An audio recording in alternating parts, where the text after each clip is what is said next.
Hi, I'm Susan, a 32-year-old single woman who is proud of running a $25 million business. But let me tell you, this success didn't just fall into my lap. My ex-husband Ryan was part of this journey, though not in the way you might think. He had a knack for making me feel small and worthless, but strangely that pushed me to prove him wrong. The story began when I was 26, fresh out of fashion school. I moved to Portland, eager to jump into the fashion industry, but breaking into that world was tough. I eventually landed a job as a brand consultant for an art and antiques company. That's where I met Ryan, at an art museum. He was splashing money on fancy pieces, and even though he wasn't my usual type, we hit it off. Fast forward 2 years, and we got married. I moved into his luxurious mansion. He was the head of a successful luxury adventure travel company, making 6 figures a year. Even though Ryan was focused on his career, I stayed passionate about mine, especially fashion. I was juggling my brand consultant job and my fashion side projects. Life felt repetitive, with the same 9-to-5 routine during the week and dinner parties on the weekends. In my free time, I would often be found sewing away. I had a vision and had been experimenting with fabrics for a long time. Back in college, I used to make custom dresses for people, and I was pretty good at it. But starting a fashion label was a whole different challenge. It was huge. I had some savings, but launching a company needed more money, so I asked Ryan for help. Hey, I've been thinking about starting a business. I've been putting my dreams on hold for too long, and since we're not planning on having a baby anytime soon, now seems like the perfect time. If that's what you really want, Ryan said. You know, running a business isn't easy. It's going to take a lot of hard work. I know, I replied. I've thought it through, but I need your help. I know it's a big ask, but could you lend me some money? Are you kidding me? I promised when we got married that we'd be in this together. Of course, I'll help you. With Ryan's support, I took the leap and started my own company. The first few months were crazy, and the workload was overwhelming. I was working day and night, even on weekends. But as the months went on, things between Ryan and me started to fall apart. Our jobs were taking over our lives, leaving little time for each other. We barely talked, and having dinner together was a rare occasion. I kept telling myself that once the company found its footing, I'd be able to balance things better. But life didn't go as planned. The company wasn't doing well. We had invested a lot of money into top-quality materials and the best designers, but the customers just weren't coming. I couldn't figure out what was going wrong. Maybe the marketing wasn't working. My confidence took a nosedive, and I started to think I had made a huge mistake. I needed a break, so Ryan suggested we throw a dinner party to reconnect with our friends. It had been a while since we had seen them. My social life had become all about the company, so I thought, why not? We decided to invite 2 couples we were close to, Daniel and his wife Margaret, and Logan and his wife Ariella. None of us had the time or energy to cook, so we ordered food from a steakhouse instead. I managed to make some brownies for dessert, and when our guests arrived, the conversation started flowing. I felt myself relaxing, like I was taking a little break from all the stress just by catching up with good friends. Hey, before we start, I just want to say thanks for hosting us, Susan, one of my friends said. You're the reason we're having this dinner, to celebrate your success. Oh, thanks guys, I replied. I'm lucky to have friends like you. You've come a long way, Susan. Cheers to your amazing business journey. Absolutely. Hey Ryan, how about that bottle of Dom Perignon we got? Let's open it to mark the occasion. Of course, let's make it special, Ryan said. You guys know how to turn any gathering into a celebration. That's how we roll. Here we go, the good stuff. To friendship, success, and the little moments that make life special. Cheers. All right, let's dig in. Everyone, help yourselves, someone said as we all started eating. Susan, you've really created something amazing with your creativity. I saw some of your designs in the back, Logan commented. Thanks, Logan, I said. It's been a wild ride. Seriously, you're like a business guru now, another friend added. I wouldn't go that far, but thanks, I laughed. You've got the drive, Susan. It's going to pay off soon, Logan encouraged. I'm just trying my best, I said. But then Ryan cut in. Susan's business venture sounds brave and all, but honestly, running a company takes more than just passion. We've invested so much money in this business, but let's be real. It's a money-losing machine. Dude, that's harsh, someone said, trying to lighten the mood. I'm just being real here. If I had that kind of cash, I could have done wonders, Ryan continued. Ryan, seriously? I asked, shocked. Hey Susan, not everyone's cut out for the business grind. Maybe you should have just stuck to making those dresses that look like grandma gowns, he added with a smirk. All right, enough business talk, guys, one of my friends said, trying to change the subject. Remember that epic road trip we took? When the GPS led us through the middle of nowhere? Oh man, that was something, another chimed in. I half expected dinosaurs to show up. But the damage was done. The whole vibe of the evening turned awkward. I sat there stunned, thinking, did Ryan really just say all that? It was like I didn't even recognize him anymore. Had things between us really gotten this bad? The tension between Ryan and me lingered throughout the meal. I knew we'd need to talk once everyone left. After the party wrapped up and our friends headed home, I took a quick shower and went to bed, still feeling uneasy. Hey, can we talk about what happened at dinner tonight? I asked Ryan as he got into bed. Susan, I'm wiped out, he sighed. Is that really how you feel? Do you think my company is just a joke? I pressed. Babe, I had a bit too much to drink earlier. Logan egged me on to chug 3 beers while you were hanging with the ladies, he mumbled. Ryan, this is serious, I said, feeling frustrated. Who are we? We barely talk or connect anymore. I need some honesty here. Honesty, fine. Your company is tanking, big time.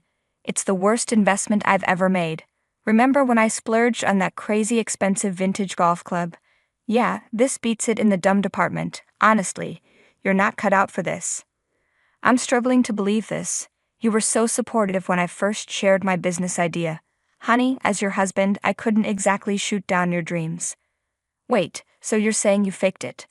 Sometimes, yeah, you can get a bit dramatic, and honestly, if I'd been completely honest, I thought you might hold it against me forever. You never told me that. Well, I'm telling you now. Think about it. You got what you wanted, didn't you? Take when we met at the museum. You were all about work, setting up that show. But instead of focusing on your job, you managed to snag a guy like me, who's pulling in 6 figures. So, you really think I'd married you just for the money? Let's be real for a second. You were stuck in that underpaid job until I invested in your company. You were and are nothing without me.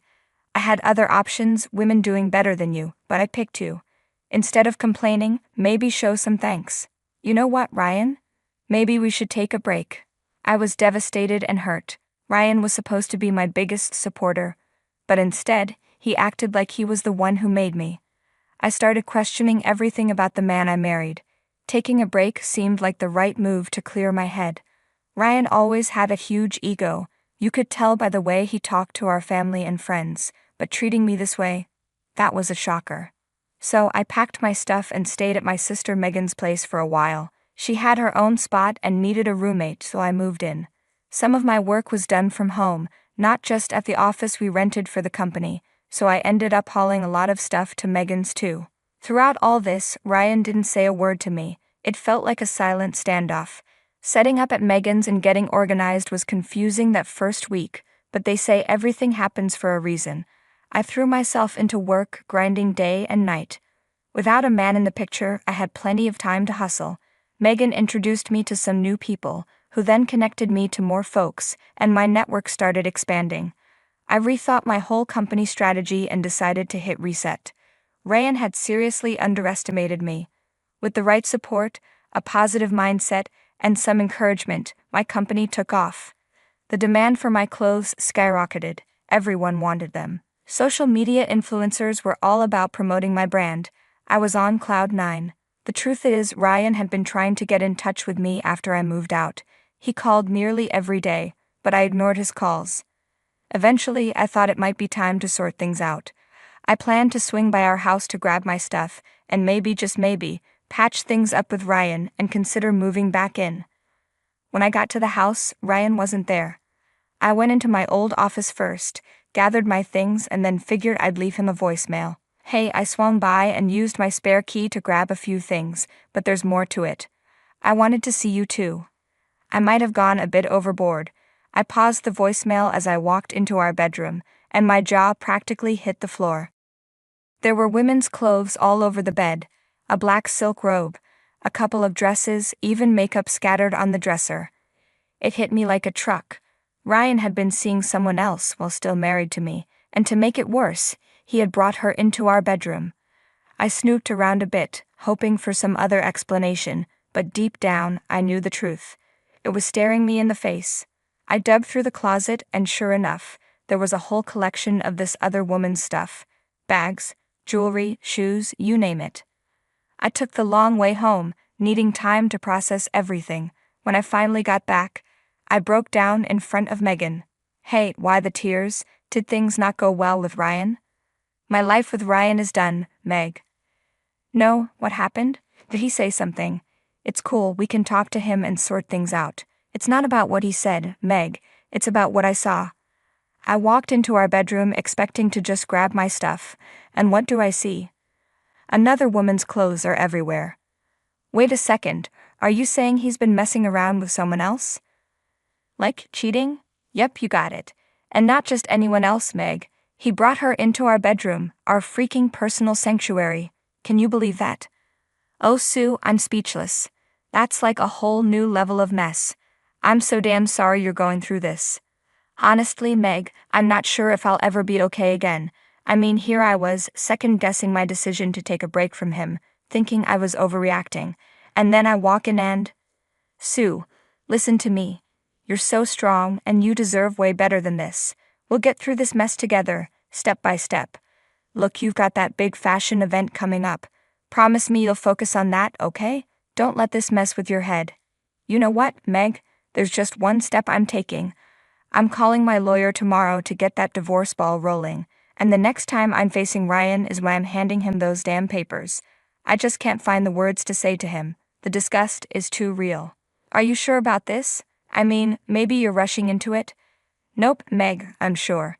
He had the nerve to diss me and act like some hero for choosing me over better girls. But cheating and fooling around with someone else? Sorry, but that's a deal breaker for me. Whatever you decide, Sue, I've got your back. Your call, your life. I'm in your corner all the way. I stuck to my word and called my lawyer, so the whole divorce thing was in motion. Meanwhile, I had this massive marketing event for my company. Big shots and major names were going to be there, so I had to keep my head in the game. And trust me, my company was in full bloom. Not to boast, but let's just say I made some pretty lavish purchases for myself. Anyway, I made sure to invite all my friends to the event. When the big day came, famous faces, social media stars, and just regular peeps like my friends were all in the mix. I was running around, making sure everyone was having a blast. But then the security guys pulled me aside and told me there was this drunken dude at the entrance causing a ruckus. His name was Ryan. I was fuming. He must have heard about this through our mutual friends. I made my way to the entrance. Seriously, Ryan? Is this who you've turned into? I could ask you the same thing. Just go, Ryan. There's no room for you here. And what about you? Look at this whole spectacle you've created. What exactly are you trying to prove? Ryan, can we just? You thought throwing a party and gathering people would magically make you important and successful. You're a screw-up. This is a screw-up. Let's not do this now, okay? We can talk tomorrow. Sure, go ahead and do what you're great at. Find another rich guy in there and bleed him dry, you vampire. I reached my limit and finally had enough. I made sure he got escorted out. The whole night was ruined for me. My mood hit rock bottom. But I decided to keep the incident to myself. I didn't want to spoil anyone else's time. By then, I'd grown so much stronger and I knew what I had to do. The very next day, I sent him a hefty check, just to prove a point and deflate that massive ego of his. He tried calling me for days afterward, but I gave him radio silence. Finally, the divorce papers came through. I decided to give them to him face to face, and let me tell you, it wasn't just one paper I wanted to hand over, it was two. He spent ages tearing me down, making me feel like I was worth nothing. He wrecked our marriage and even succeeded in raining on my parade during my big day. That was the tipping point for me. No more humility, no more pitying him. Sometimes you've got to show your true self and stand up to these self-absorbed types. I headed over to our place, knocked on the door, and Ryan answered. We stepped inside. Honey, I'm sorry for everything. You know, it started as a joke and got out of hand. Yeah, we had our differences, but... Enough, Ryan. You think you're innocent in all of this? I know the truth, Ryan. What do you mean? You've been cheating on me while I was away, and I don't even know. Did this happen before I moved out too? Is this why you kept saying you weren't ready for a baby? Who told you that? Who snitched on me? Wow. I can't believe this. What's wrong? You know what, I don't even want to know. Our marriage has been a complete train wreck. You weren't here and things got messed up. But what we have is real.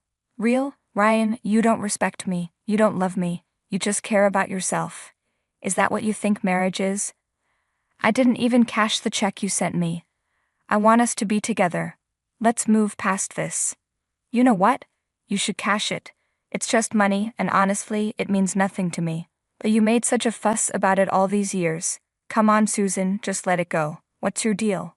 I'll tell you what my deal is. I have 2 things for you. Check this out. What's this? Divorce papers. It's time we put an end to this mess. Wow, so you're really leaving me? You think you can just walk out like this? Ryan, it's not about thinking I can, it's about knowing I need to. Come on, Susan, you're not seriously doing this, are you? We've been through so much. Hold up. What's this? Oh, just a little something I thought you might find interesting. My balance sheet for the $25 million business you thought was a joke. Wait a minute, you're telling me this is your business? Ding, ding, ding, you got it, Ryan. The same business you called a money-losing machine. But how the heck did you? Oh well, that's the thing. While you were busy doubting me, I was hustling behind the scenes, making strategic moves and building my empire. Surprise. No way, this is insane. You did all of this without me. Yep, without you. It turns out I don't need someone dragging me down with their negativity. I can't believe it, you've outdone yourself. Funny how success looks good on me, huh? Ryan was seriously shaken. I've never seen him so speechless in my life. His whole I'm Mr. Know-It-All vibe was gone. He seemed like he'd swallowed a lemon or something. With the divorce papers signed, I finally feel a sense of relief. I am officially single and ready to take on the world, starting with New York, the fashion epicenter, next month. Word on the street is that Ryan has turned our old place into some kind of bachelor hangout. Apparently, he's constantly moping around, wallowing in his own regrets. Meanwhile, I'm out here, totally owning the success game. It's like this constant high of proving him dead wrong. There's no need for someone else to define my worth. I've got that covered, thanks.